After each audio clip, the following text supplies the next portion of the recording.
بسم اللہ الرحمن الرحیم۔ حضرت عمر رضی اللہ عنہ کون ہیں جن کو دیکھ کر شیطان بھی ڈر کر راستہ تبدیل کر لیتا ہے؟ حضرت عمر نے اسلام کیسے قبول کیا جن کا عدل پوری دنیا میں تسلیم کیا جاتا ہے، چاہے مسلمان ہوں یا غیر مسلم، امیر ہوں یا غریب، آقا ہوں یا غلام؟ یہ وہ واحد شخصیت ہیں جنہوں نے پہلی بار یروشلم کو فتح کیا، جن کو اللہ کے رسول نے اپنی دعا میں مانگا۔ آپ کے ابتدائی زندگی کے حالات کیسے گزرے؟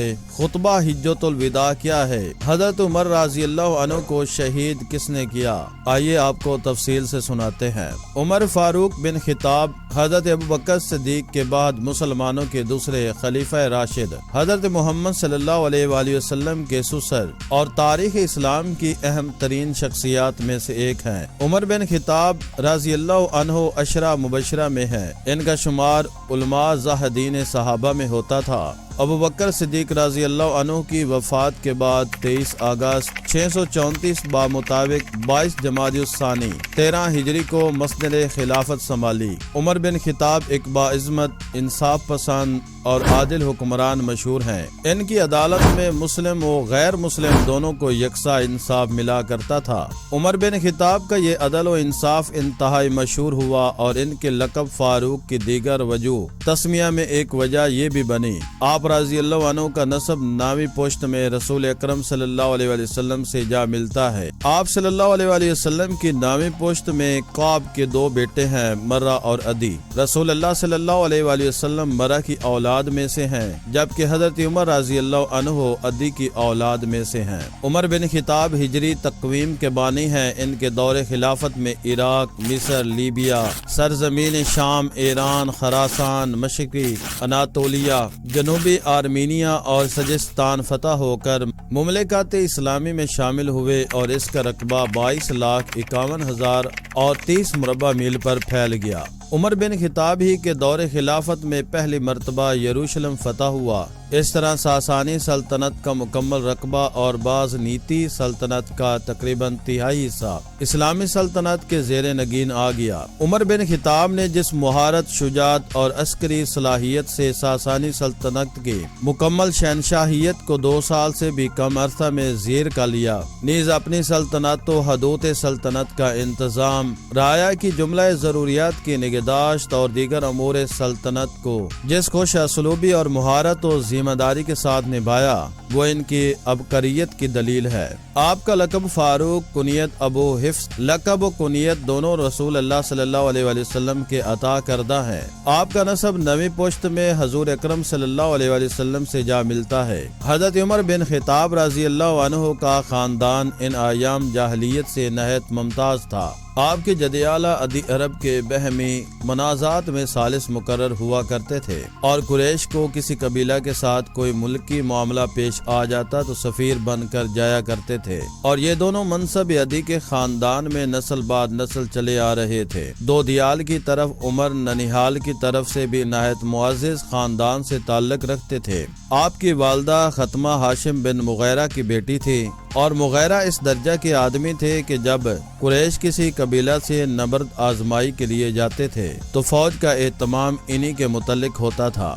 عمر بن خطاب رضی اللہ عنہ ہجرت نبوی صلی اللہ علیہ وآلہ وسلم سے 40 برس پہلے پیدا ہوئے۔ ایام طفولیت کے حالات پردہ خفا میں ہیں، بلکہ سن رشد کے حالات بھی بہت کم معلوم ہوتے ہیں۔ شباب کا آغاز ہوا تو ان شریفانہ مشغلوں میں مشغول ہوئے جو شرفائے عرب میں عموماً رائج تھے، یعنی نسب دانی، سپہ گری، پہلوانی اور خطابت میں مہارت پیدا کی، خصوصاً شہ سواری میں کمال حاصل کیا۔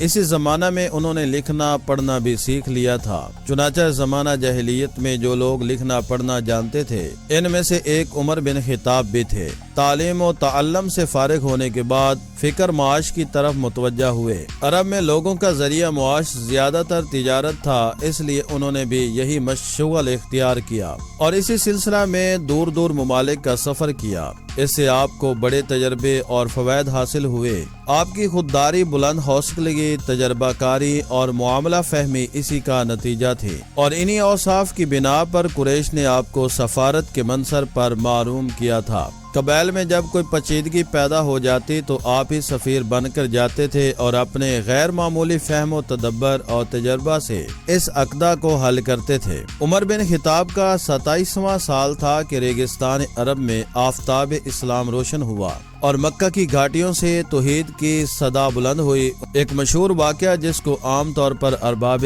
سیر لکھتے ہیں یہ ہے کہ جب عمر انتہائی سختیوں کے باوجود ایک شخص کو بھی اسلام سے بد دل نہ کر سکے تو آخرکار مجبور ہو کر نعوذ باللہ خود آن حضرت صلی اللہ علیہ وسلم کے قتل کا ارادہ کیا اور تلوار کمر سے لگا کر رسول اللہ صلی اللہ علیہ وسلم کی طرف چلے۔ راہ میں اتفاقاً نعیم بن عبداللہ مل گئے۔ ان کے تیور دیکھ کر پوچھا خیر تو ہے؟ بولے محمد صلی اللہ علیہ وآلہ وسلم کا فیصلہ کرنے جاتا ہوں۔ انہوں نے کہا پہلے اپنے گھر کی تو خبر لو، خود تمہاری بہن اور بہنوئی اسلام لا چکے ہیں۔ فوراً پلٹی اور بہن کے یہاں پہنچے، وہ قرآن پڑھ رہی تھی۔ ان کی آہٹ پا کر چپ ہو گئی اور قرآن کی اجزاء چھپا لیے، لیکن آواز ان کے کان میں پڑ چکی تھی۔ بہن سے پوچھا یہ کیسی آواز تھی؟ بولی کچھ نہیں۔ انہوں نے کہا میں سن چکا ہوں کہ تم دونوں مرتد ہو گئے ہو۔ یہ کہہ کر بہنوئی سے دست و گریباں ہو گئے اور جب ان کی بہن بچانے کو آئیں تو ان کی بھی خبر لی، یہاں تک کہ ان کا جسم لو لہان ہو گیا، لیکن اسلام کی محبت پر ان کا کچھ اثر نہ ہوا۔ بولی عمر جو بن آئے کر لو، لیکن اسلام اب دل سے نہیں نکل سکتا۔ ان الفاظ سے نے عمر بن خطاب کے دل پر خاص اثر کیا۔ بہن کی طرح محبت کی نگاہ سے دیکھا، ان کے جسم سے خون جاری تھا۔ اسے دیکھ کر اور بھی رکت ہوئی۔ فرمایا تم لوگ جو پڑھ رہے تھے مجھے بھی سناؤ۔ فاطمہ رضی اللہ عنہ نے قرآن کے اجزاء سامنے لا کر رکھ دیے۔ اٹھا کر دیکھا تو یہ سورہ وَهُوَ الْعَزِيزُ الْحَكِيمُ، زمین و آسمان میں جو کچھ ہے سب خدا کی تسبیح پڑھتے ہیں، وہ غالب اور حکمت والا ہے۔ ایک ایک لفظ پر ان کا دل مرعوب ہوتا جاتا تھا، یہاں تک کہ جب اس آیت پر پہنچے آمنوا باللہ ورسولہ، خدا اور اس کے رسول پر ایمان لاؤ، تو بے اختیار پکار اٹھے اشہد اللہ الہ الا اللہ و اشہد ان محمد عبدہ ورسولہ۔ یہ وہ زمانہ تھا جب رسول اللہ صلی اللہ علیہ وآلہ وسلم ارکم کے مکان پر جو کوہ صفا کے نیچے واقع تھا پناہ گزین تھے۔ عمر بن خطاب نے آستانہ مبارک پر پہنچ کر دستک دی، چونکہ شمشیر بقف تھے۔ صحابہ کو تردد ہوا، لیکن حضرت حمزہ نے کہا آنے دو، مخلصانہ آیا ہے تو بہتر ہے، ورنہ اسی کی تلوار سے اس کا سر قلم کر دوں گا۔ عمر نے اندر قدم رکھا تو رسول اللہ صلی اللہ علیہ وآلہ وسلم خود آگے بڑھے اور ان کا دامن پکڑ کر فرمایا کیوں عمر، کس ارادے سے آئے ہو؟ نبوت کی پرجلال آواز نے ان کو کپ کپا دیا۔ نہایت خضوع کے ساتھ عرض کیا ایمان لانے کے لیے۔ آن حضرت صلی اللہ علیہ وآلہ وسلم نے بے ساختہ اللہ اکبر کا نعرہ اس زور سے مارا کہ تمام پہاڑیاں گونج اٹھی۔ عمر کے مسلمان ہو جانے سے اسلام کی تاریخ میں ایک نیا دور شروع ہو گیا۔ اس وقت تک 40 یا اس سے بھی کچھ کم و بیش آدمی دائرہ اسلام میں داخل ہو چکے تھے، لیکن وہ نہایت بے بسی اور مجبوری کے عالم میں تھے۔ علانیہ فرائض مذہبی ادا کرنا تو درکنار، اپنے آپ کو مسلمان ظاہر کرنا بھی خطرے سے خالی نہ تھا، اور کعبہ میں نماز پڑھنا تو بالکل ناممکن تھا۔ عمر کے اسلام لانے سے دفعتاً حالت بدل گئی۔ انہوں نے اعلانیہ اپنے اسلام کا اظہار کیا۔ صرف اتنا ہی نہیں بلکہ مشرکین کو جمع کر کے بآواز بلند اپنے ایمان کا اعلان کیا۔ مشرکین نہایت برا فروختہ ہوئے، لیکن عاص بن وائل نے جو رشتہ میں عمر بن خطاب کے ماموں تھے ان کو اپنی پناہ میں لے لیا۔ عمر بن خطاب رضی اللہ عنہ اسلام قبول سے پہلے اپنی آنکھوں سے مسلمانوں کی مظلومیت کا تماشا دیکھتے تھے، اس لیے شوق و مساوات نے اسے پسند نہ کیا کہ وہ اسلام کی نعمت سے متمنا ہو جائے، اس لیے انہوں نے پناہ قبول کرنے سے انکار کر دیا اور برابر ثبات و استقلال کے ساتھ مشرکین کا مقابلہ کرتے رہے، یہاں تک کہ مسلمانوں کی جماعت کے ساتھ برابر کعبہ میں جا کر نماز ادا کی۔ یہ پہلا موقع تھا کہ حق باطل کے مقابلہ میں سر بلند ہوا اور عمر کو اس صلح میں دربار نبوت سے فاروق کا لقب مرحمت ہوا۔ مکہ مکرمہ میں جس قدر مسلمانوں کی تعداد بڑھتی گئی، اسی قدر مشرکین قریش کے بغض و عناد میں بھی ترقی ہوتی گئی۔ اگر پہلے وہ صرف فطری خونخواری اور جوش مذہبی کی بنا پر مسلمانوں کو اذیت پہنچاتے تھے، تو اب انہیں سیاسی مصالحہ نے مسلمانوں کے کامل اس طے سال پر آمادہ کر دیا تھا۔ حضرت عمر بن خطاب رضی اللہ عنہ 7 نبوی میں اسلام لائے تھے اور 13 نبوی میں ہجرت ہوئی۔ اس طرح گویا انہوں نے اسلام لانے کے بعد تقریباً 6 یا 7 برس تک قریش کے مظالم برداشت کیے۔ جب مسلمانوں کو مدینہ کی جانب ہجرت کی اجازت ملی تو عمر بن خطاب بھی اس سفر کے لیے آمادہ ہوئے اور بارگاہ نبوت سے اجازت لے کر چند آدمیوں کے ساتھ مدینہ کی طرف روانہ ہوئے اور اس شان کے ساتھ روانہ ہوئے کہ پہلے مسلح ہو کر مشرکین کے مجمع سے گزرتے ہوئے خانہ کعبہ پہنچے، نہایت اطمینان سے طواف کیا، نماز پڑھی، پھر مشرکین سے مخاطب ہو کر کہا جس کو مقابلہ کرنا ہو وہ مکہ سے باہر نکل کر مقابلہ کر لے، لیکن کسی کی ہمت نہ ہوئی اور وہ مدینہ روانہ ہو گئے۔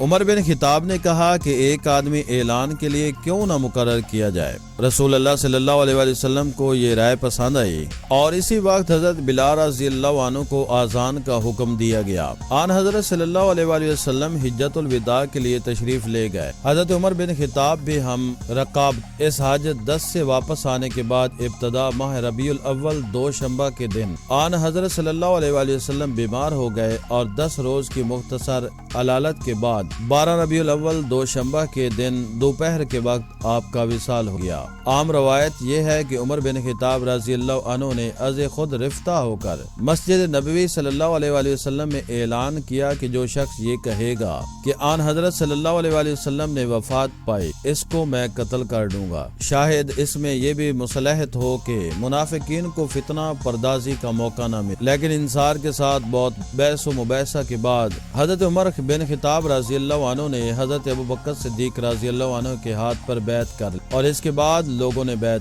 خلافت فاروقی کا سب سے نمایاں وصف عدل و انصاف ہے۔ ان کے عہد میں کبھی سرمو بھی انصاف سے تجاوز نہیں ہوا۔ شاہ و گدا، شریف و رذیل، عزیز و یگانہ سب کے لیے ایک ہی قانون تھا۔ حضرت سرور کائنات صلی اللہ علیہ وسلم کی بعثت کا حقیقی مقصد دنیا کو برگزیدہ اور پسندیدہ اخلاق کی تعلیم دینا تھا۔ حضرت عمر بن خطاب رضی اللہ عنہ کی عظمت و شان اور رعب و داب کا ایک طرف تو یہ حال تھا کہ محض نام سے کیسر و کسرہ کے ایوان حکومت میں لرزہ پیدا ہو جاتا تھا، دوسری طرف تواضع و خاک ساری کا یہ عالم تھا کہ کاندھے پر مشک رکھ کر بیوہ عورتوں کے لیے پانی بھرتے تھے، مجاہدین کی بیویوں کا بازار سے سودا سلف خرید کر لا دیتے تھے، پھر اس حالت میں تھک کر مسجد کے گوشہ میں فرش خاک پر لیٹ جاتے تھے۔ ایک دفعہ اپنے ایام خلافت میں سر پر چادر ڈال کر باہر نکلے، ایک غلام کو گدھے پر سوار ہو جاتے دیکھا، چونکہ تھک گئے تھے اس لیے اپنے ساتھ بٹھا لینے کی درخواست کی۔ اس کے لیے اس سے زیادہ کیا شرف ہو سکتا ہے؟ فوراً اتر پڑا اور سواری کے لیے اپنا گدھا پیش کیا۔ عمر بن خطاب رضی اللہ عنہ نے کہا